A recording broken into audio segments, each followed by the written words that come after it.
Dear students, welcome to the class. आज हम लोग हमारी जो शॉर्ट स्टोरी की बुक है उसमें जो हमारी सेकेंड स्टोरी है एन एस्ट्रोलॉजर्स डे, इसको हम लोग आज पढ़ेंगे। तो जो शॉर्ट स्टोरी है उसका नाम है एन एस्ट्रोलॉजर्स डे। एस्ट्रोलॉजर मतलब हुआ भविष्य देखने वाला, भविष्यवेत्ता। ज्योतिषी, डे मतलब दिन, यानी एक ज्योतिषी का एक दिन। रिटन बाय आर के नारायण। और यह जो शॉर्ट स्टोरी है, ये जो कहानी है, वो आर के नारायण द्वारा लिखी हुई है। यह जो कहानी है, यह एक, जैसा कि नाम से ही स्पष्ट है कि एक जो ज्योतिषी है, जो एस्ट्रोलॉजर है, उसके बारे में है, उसके एक दिन के बारे में है कि वो ज्योतिषी क्या था, कैसे वो अपने, इस लेसन में हम देखेंगे कि कैसे वो अपना कारोबार चलाता था, क्या उसके अंदर क्वालिटीज़ थी। वह दिन क्यों खास है जिस दिन की कहानी लेखक बता रहा है, क्या उसे अपने उस दिन अपने उस प्रोफेशन में क्या चुनौती मिला और कैसे उसने अपने चुनौतियों का सामना किया और उससे पार पाया। ये सब कहानी जो है, ये आज ये हमारे शॉर्ट स्टोरी की यही कहानी है। तो जो कहानी का जो हमारा मुख्य पात्र है वो वही ज्योतिषी है, लेकिन उसका नाम कहीं नहीं दिया हुआ है, बस केवल एस्ट्रोलॉजर यानी एक ज्योतिषी के नाम से ये कहानी आगे बढ़ती चलती है। तो अब हम देखते हैं, हम लोग आओ ये कहानी देखते हैं कि क्या कहानी में क्या कहना चाहते हैं आर के नारायण। तो थोड़ा सा पहले इसका टेक्स्ट हल्के थोड़ा सा देख लेते हैं। Punctually at mid day he opened his bag and spread out his professional equipment which consisted of a dozen cowrie cells, a square of cloth with obscure mystic charts on it, a notebook, and a bundle of Palmyra writing. His forehead was resplendent with sacred ash and vermilion, and his eyes sparkled with a sharp abnormal gleam, which was really an outcome of a continual searching look for customers, but which his simple clients took to be a prophetic light and felt comforted. इतना देखते हैं पहले।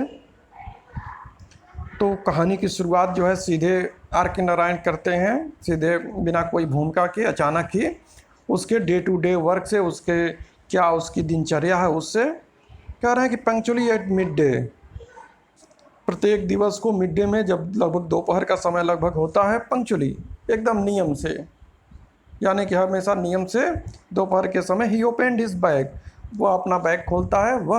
वह सब जो यहाँ पर वह आया हुआ है, यहाँ पर जो ही है वो किसके लिए है?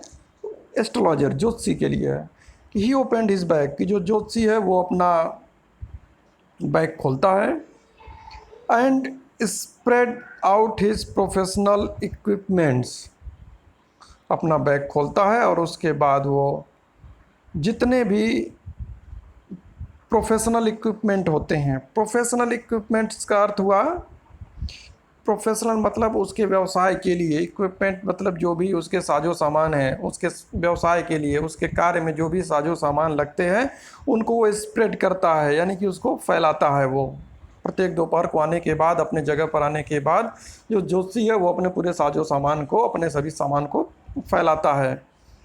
क्या है उसके सामान में? Which consisted of a dozen cowrie shells, और उसके प्रोफेशनल सामान में, उसके व्यवसाय में काम आने वाले सामान क्या हैं? अ डजन, करीब 1 दर्जन कौड़ी सेल्स हैं। सेल्स संख्या जैसे सेल्स रखा हुआ है। अ स्क्वायर ऑफ क्लॉथ, एक चौकोर कागज़ का टुकड़ा है, और उस पर जो है कह रहा है कि ऑब्सक्योर माने अनिश्चित रूप से, यानी कि स्पष्ट नहीं है क्या बना हुआ है, मिस्टिक चार्ट है। मिस्टिक मतलब होता है कुछ रहस्यपूर्ण जो है, उस पर डिज़ाइंस बनी हुई हैं। जैसा कि हम लोग बहुत से दुकानों में देखे होंगे, एक चौकोर बनाकर उसमें कई खाने बनाकर कहीं ओम लिखा है, कहीं गिनती लिखा है। तो इसी तरह भाई वो ज्योतिषी था, तो एक कागज़ पर, कपड़े पर बना कर रखा हुआ था, जहाँ पर अलग अलग कुछ लिखा हुआ था जिससे कि लगे कि वाकई में यह जो ज्योतिषी है बड़ा जानकार है। और नोटबुक, एक कॉपी थी उसके पास, एंड बंडल ऑफ पल्माइरा राइटिंग्स, और अपने पास वो कुछ एक बंडल रखा हुआ था। कुछ पल्माइरा राइटिंग मतलब पल्माइरा हो गया ताड़ के पत्तों पर लिखा हुआ लेख पत्र। तो ताड़ के पत्तों पर लिखे हुए लेख पत्र से यह महसूस होता था कि जो ये ज्योतिषी है बड़ा जानकार है। इतने पुराने पुराने वो कागज़ रखे हुए हैं जो कागज़ पर लिखी हुई हैं है, मिस्टेक चार्ट भी है। तो कुल मिलाकर अब एक अपने धंधे के लिए जो भी कुछ ज़रूरी सामान होना चाहिए वो सब कुछ धीरे धीरे वो फैलाता था, उसके धंधे में था। His forehead was resplendent with sacred S and vermilion. His forehead, उसका जो फोरहेड है यानी उसका ललाट पर, रिस्प्लेंडेंट एकदम चमकता रहता था, चमकीला जो था, विथ सैक्रेड एस, पवित्र जो है राख यानी भभूत सर पर मले रहता था, एंड वर्मिलियन, और एकदम लाल रंग का जो है टीका लगाए रहता था। And his eyes sparkled with a sharp abnormal gleam, और उसकी जो आइज हैं वो स्पार्कल्ड मतलब चमकती रहती थी, शार्प बहुत ही तेज, एबनॉर्मल ग्लीम, उसमें एक असामान्य चमक थी उसकी आंखों में। एबनॉर्मल ग्लीम, ग्लीम माने चमक, तो एक असामान्य चमक थी उसकी आंखों में। Which was really an outcome of A continual searching look for customers, जिसको कि लेखक कह रहा है कि जो ये उसकी आंखों में चमक थी वो वास्तव में से रियली क्या था, कंटिन्यूअल सर्चिंग। चूँकि वो दिन भर भाई एक ज्योतिषी था तो सड़क किनारे बैठे बैठे दिन भर वो अपने अपने कस्टमरों के तलाश में चारों तरफ नज़र दौड़ाया करता था, तो अपने ग्राहकों को खोजते खोजते उसकी आंखों में जो है वो चमक आ गई थी। But which his simple clients took to be a prophetic light and felt comforted, लेकिन उसकी जब आंखों के चमक उसके जो बेचारे सीधे साधे भोले भाले जो क्लाइंट उसके ग्राहक जब देखते थे तो उनको लगता था कि नहीं ये तो प्रोफेटिक लाइट है। प्रोफेटिक लाइट मतलब दैवीय जो रोशनी है। एंड फेल्ट कंफर्टेड, उनको लगता था नहीं वाकई में कोई बहुत पहुंचा हुआ ये संत महात्मा यहाँ पर बैठे हुए हैं। तो यहाँ पर लेखक जो है उस अपने ज्योतिषी के बारे में बता रहे हैं कि किस प्रकार से भाई ज्योतिषी जो है वो अपना पूरा आभा बना कर रखता था, अपना पूरा जो है लुक जो है इस तरह का बना कर रखता था जिससे कि लोग सहज रूप में उसके ओर आकर्षित हो सकें। तो जिस तरह का पहनावा चाहिए, जिस तरह का वेशभूषा होना चाहिए, जिस तरह के सब साजो सामान होना चाहिए, सब तरीके के साजो सामान से जो है वो एकदम लैस था ये जो इस कहानी के जो ज्योतिषी हैं। The power of his eyes was considerably enhanced by their position placed as they were between the painted forehead and the dark whiskers which streamed down his cheeks. Even half its eye would sparkle in such a setting. तो पहले तो लेखक ने कहा कि जो उसकी आंखों में जो एक असामान्य चमक है जो कि ग्राहकों को खोजने में ज़्यादा तेज हुई है, लेकिन जो ग्राहक उसके पास आते थे उनको लगता था कि नहीं यह दैवीय चमक इसकी आंखों में है। तो पहली बात तो लेखक ने यह बताया कि आंखों में चमक कहाँ से है, और फिर उसके आगे एक और बात लेखक कह रहा है कि the power of his ice was considerably enhanced, कि जो उसकी आंखों की जो ये शक्ति है, जो ताकत है, चमक है, वो इनहेंस्ड माने बढ़ जाती है। किस चीज़ से? देयर पोजीशन, उनकी स्थिति से। उसकी आंखों की स्थिति इतनी बढ़िया है कि इससे उसकी आंखें जो हैं और उभर कर आती हैं। और पोजीशन में क्या खास बात है? Placed as they were between, कि उसकी आंखें बीच में हैं। बिटवीन किसके बीच में? द पेंटेड फोरहेड, कि आँखों के ऊपर जो पूरा ललाट वाला जो मस्तक वाला भाग है वो उस पर तो पूरा भस्म और भभूति लगाए हुए है और उसमें जो है लाल रंग का टीका लगा हुआ है, तो ऊपर की एक अलग साज सज्जा है। And the dark whiskers which stream down his cheeks, और आँखों के नीचे जो है बड़ी बड़ी दाढ़ी और मूछें हैं जो कि उसके गालों पर पूरे फैली हुई हैं। तो नीचे पूरा डार्क जो है दाढ़ी है, ऊपर भभूत है और उस पर टीका बना हुआ है। तो कह रहा है कि इसकी पोजीशन ही, तो उन दोनों के डार्क लोकेशन के बीच में वो चमकती हुई आंखें और उभर कर नज़र आती थीं। करा even half it's I would sparkle in such a setting. लेखक करा ये जो सेटिंग है, जो उसका उसने अपना रूप बनाया हुआ था, जो रूप सज्जा किया हुआ था, करा कि वो इतना बढ़िया था कि उसमें तो किसी की भी आंखें जो हैं वो चमकदार दिखाई देती। तो खैर लेखक की आंखें तो, अरे ज्योतिषी की आंखें तो ग्राहकों को खोजते खोजते चमक ही गई थी।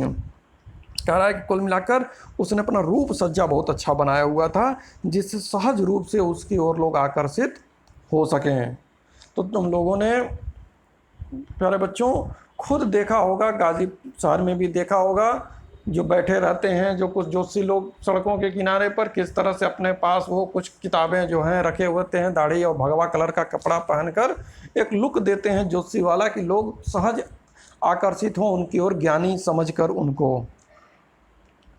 आगे लेखक कह रहा है, to crown the effect he wound a saffron coloured turban around his head.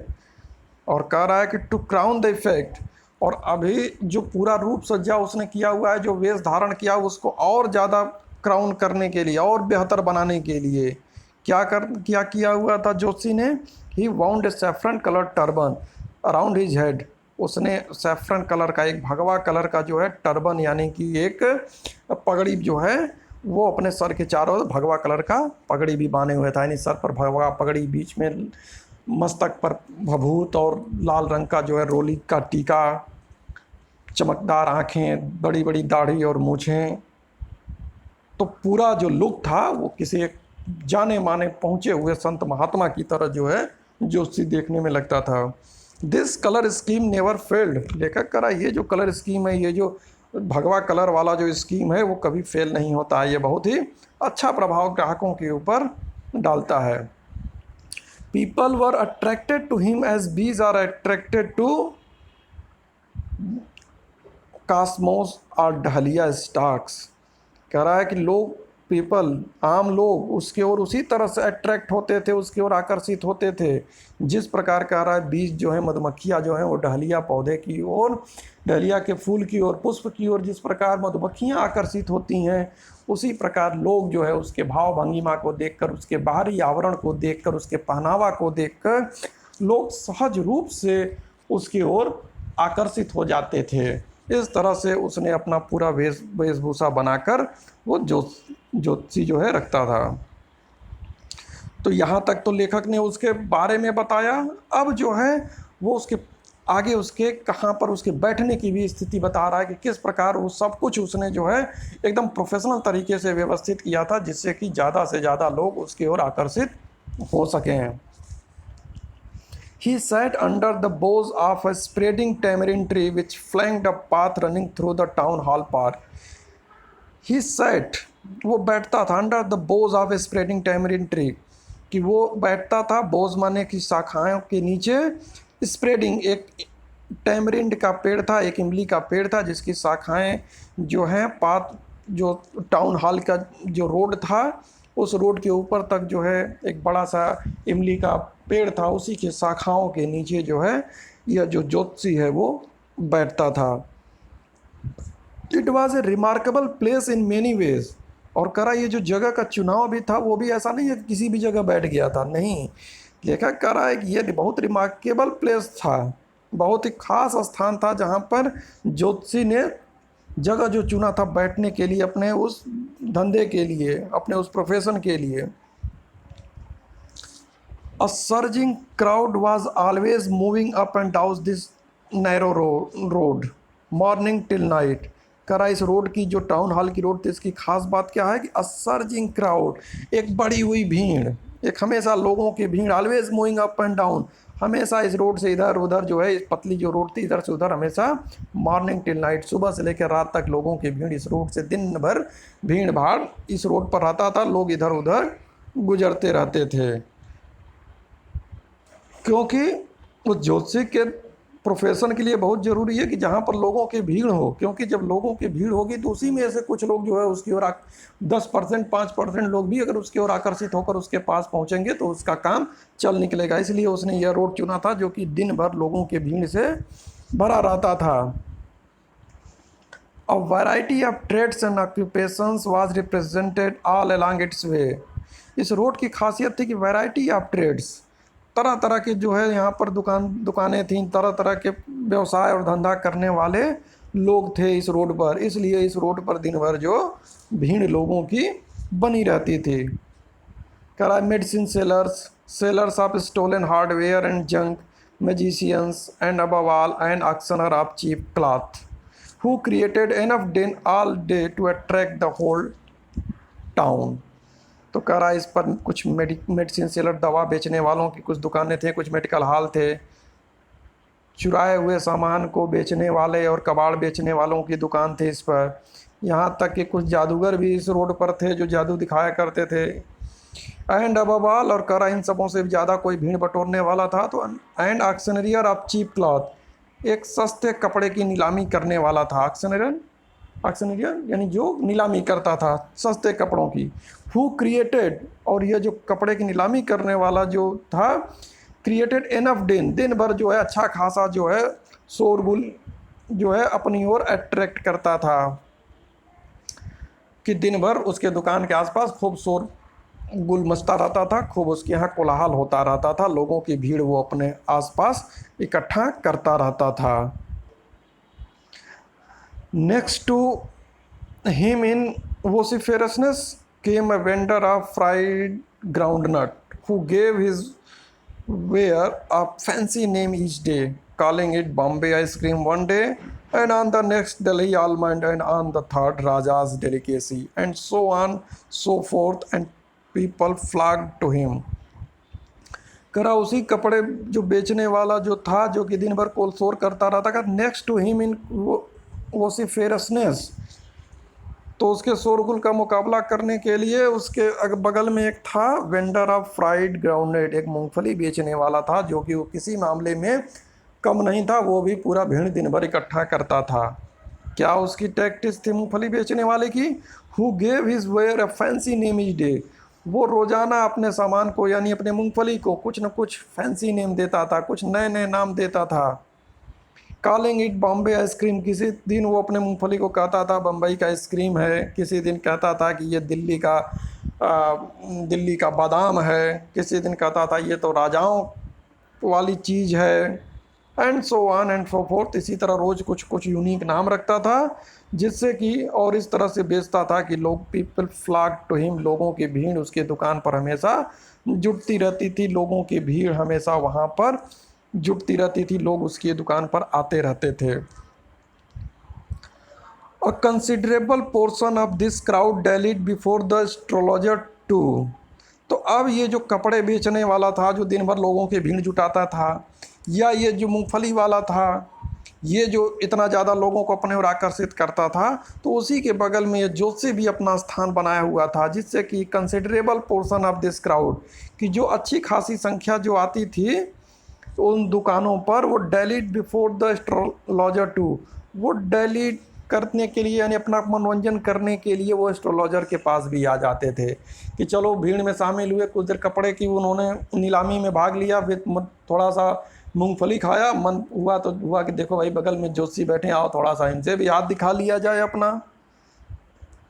The astrologer transacted his business by the light of a flare which crackled and smoked up about the groundnut heap nearby. जो astrologer वो transacted करता था, अपना पूरा व्यवसाय चलाता था by the light of a flare, उस रोशनी के में अपना पूरा बिजनेस चलाता था, which crackled and smoked up, जो कि क्रैकल्ड मतलब होता है इसको चटकना, जैसे आग जब जलती है तो एक चटकने की जो आवाज़ होती है उसको कहते हैं, और जो धुआं, तो जो ग्राउंड नट जो बगल में बेचता था, उस जो भूनता था तो उसकी जो आग जलती रहती थी, उसी की रोशनी में इसका भी बिजनेस जो है, ज्योतिषी का भी बिजनेस अच्छे से चलता रहता था। यानी कि जो ज्योतिषी है उसने अपना जगह का सिलेक्शन जो है, जगह का चुनाव बड़ा अच्छा किया था, जहाँ लोगों की हुजूम रहती थी, लोगों का भीड़ रहता था, वहाँ पर आराम से जो है ज्योतिषी भी अपना आसन जमा कर बैठ जाता था। Half the enchantment of the place was due to the fact that it did not have the benefit of municipal lighting.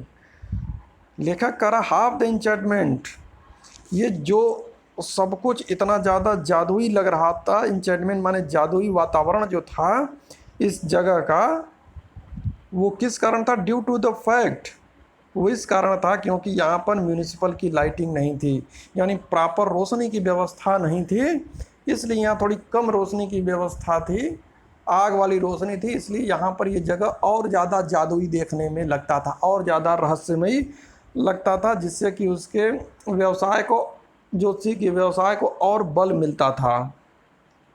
The place was lit up by shop lights, ये जो पूरा जो इलाका है वो दुकानों के रोशनी से ही जगमगाता रहता था, जो बगल बगल कई दुकानें थी उनकी रोशनी से जगमगाता था। 1 or 2 had hissing gas lights, some had naked flares stuck on poles, some were lit up by old cycle lamps, and 1 or 2, like the astrologers, managed without light of their own।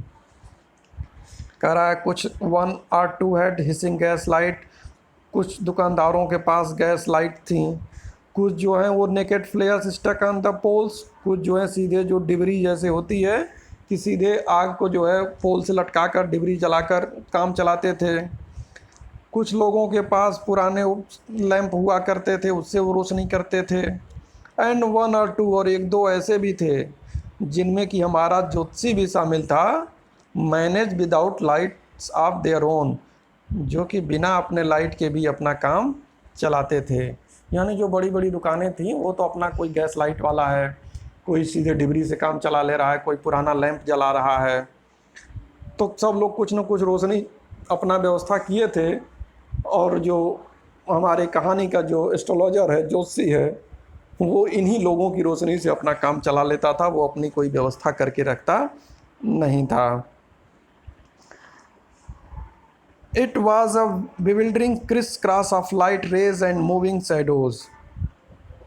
और यहाँ पर जो है वो एकदम लाइटें जो हैं चारों तरफ से क्रिस क्रॉस कर एक दूसरे को क्रॉस करती थीं, चारों तरफ से एक दूसरे की परछाइयाँ कई तरह अलग अलग, चूँकि कई जगहों से अलग अलग प्रकाश आता था और आपस में एक दूसरे को क्रॉस करती हुई लाइट थी, इसलिए वहाँ पर जो शैडोज़ बनती थीं, परछाइयाँ बनती थीं, वो भी कई कई परछाइयाँ वहाँ पर बनती थीं। This suited the astrologer very well for the simple reason that he had not in the least intended to be an astrologer when he began life, and he knew no more of what was going to happen to himself next minute। तो कह रहा है, लेखक बता रहा है कि ये जो पूरा जो वातावरण भी था, जो ये प्रकाश की जो व्यवस्था थी, उस जो जगह की जो महत्ता थी, जो उसके वेशभूषा जो था, सब कुछ जो है उसको सूट करती थी, उस एस्ट्रोलॉजर को बहुत अच्छे से सूट करती थी। फॉर द सिंपल रीज़न, क्यों सूट करती थी? कह रहा फॉर द सिंपल रीज़न, सबसे आसान कारण ये था, he had not in the least intended to be an astrologer when he began life, क्योंकि वो नहीं बनना चाहता था, वो जीवन में कभी भी उसने नहीं सोचा था, जब उसने अपना जीवन शुरू किया तो उसने कभी नहीं सोचा था कि आगे चलकर वो एस्ट्रोलॉजर बनेगा, ज्योतिषी बनेगा, कोई उसकी इच्छा नहीं थी ज्योतिषी बनने की। And he knew no more of what was going to happen to himself next minute, उसे तो ये भी नहीं मालूम था कि उसके साथ अगले मिनट में क्या होने वाला है, अगले पल उसके साथ क्या घटित होने वाला, उसको तो अपने बारे में जानकारी थी ही नहीं, छोड़ दो कि उसे किसी दूसरे के बारे में कोई उसको जानकारी होगी। वो तो बस केवल अपनी आजीविका कमाने के लिए ज़रूरत था, तो वो इस प्रोफेशन में था। He was as much a stranger to the stars as were his innocent customers. करा वह स्ट्रेंजर माने अजनबी था स्टार्स से, यानी तारों की स्थिति से वो भी उतना ही अजनबी था जितना कि उसके भोले भाले ग्राहक, यानी उसको ग्राहक उसे ग्रहों की चाल के बारे में, इन सितारों की स्थिति के बारे में ज्योतिषी को कुछ जानकारी नहीं थी। बस वो अपना धंधा भले करता था, लेकिन उसे इन चीज़ों के बारे में कोई जानकारी थी नहीं। कह रहा भले, लेकिन उसके साथ लेकिन एक बात है, उसको जानकारी तो नहीं है सितारों के चाल के बारे में, ग्रहों की स्थिति के बारे में। Yet he said things which pleased and astonished everyone. तो जानता तो भले ज्योतिष के बारे में कुछ नहीं था, लेकिन फिर भी वो ऐसे चीज़ें कहता था जिससे कि लोग प्लीज्ड हो जाते थे, खुश हो जाते थे, एस्टोनिश्ड हो जाते थे और आश्चर्यचकित भी हो जाते थे। यानी ग्रहों की स्थिति के बारे में मालूम भले न हो, लेकिन एक विद्या तो उसने पढ़ा ही था कि किस प्रकार लोगों को खुश कर दिया जाए, लोगों को कैसे आश्चर्यचकित कर दिया जाए। That was more a matter of study, practice and shrewd guess work. और ये कैसे कर पाता था? क्योंकि it is a matter of study, क्योंकि उसने लोगों का स्टडी किया था, लोगों को पढ़ा था, लोगों के दिमाग को धीरे धीरे पढ़ा था। प्रैक्टिस, उसने बहुत अभ्यास किया था। एंड श्रूड गेस वर्क, और जो है वो गेस वर्क करता था, काफ़ी जो कनिंगनेस टाइप का, एक तरह से गेस वर्क करता था, यानी कि एक अंदाज़ा लगाता था, एक तीर तुक्का चलाता था। यानी कि उसको ज्योतिष विद्या के बारे में भले कुछ नहीं मालूम था, लेकिन वो लोगों को देखते देखते, लोगों के व्यवहार को परखते हुए, लोगों को मनोभाव को समझते हुए, धीरे धीरे प्रैक्टिस करते हुए इतना लोगों के बारे में जान गया कि अपने इसी जानकारी के थ्रू जो है वह जो है लोगों को ऐसी ऐसी बातें बताता था कि लोग जो है आश्चर्यचकित हो जाते थे और लोग खुश हो जाते थे कि वाह, वाकई में ये बहुत पहुंचा हुआ जो है वो एक ज्योतिषी है। All the same it was as much as honest man's labour as any other. और कह रहा है जैसे कि दूसरे लोग अपने मेहनत की कमाई खाते हैं, अपने मेहनत से पैसा अपने लिए जीविकोपार्जन करते हैं, उसी तरह से ये जो ज्योतिषी है वो भी अपने मेहनत से ही खाता था। यानी जो भी पैसे कमाता था वो वाकई में उसके मेहनत का पैसा था। And he deserve the wages he carried home at the end of day. और दिन भर के मेहनत के बाद जो भी कुछ पैसा कमाता था वो उसको डिज़र्व करता था, यानी कि वो उसको मिलना चाहिए था, उसके योग्य था, वो उस पैसे को पाने के योग्य, क्योंकि वो अपने मेहनत से ही ये जो पैसा कमाता था, वो अपने मेहनत से वो ये पैसा कमाता था।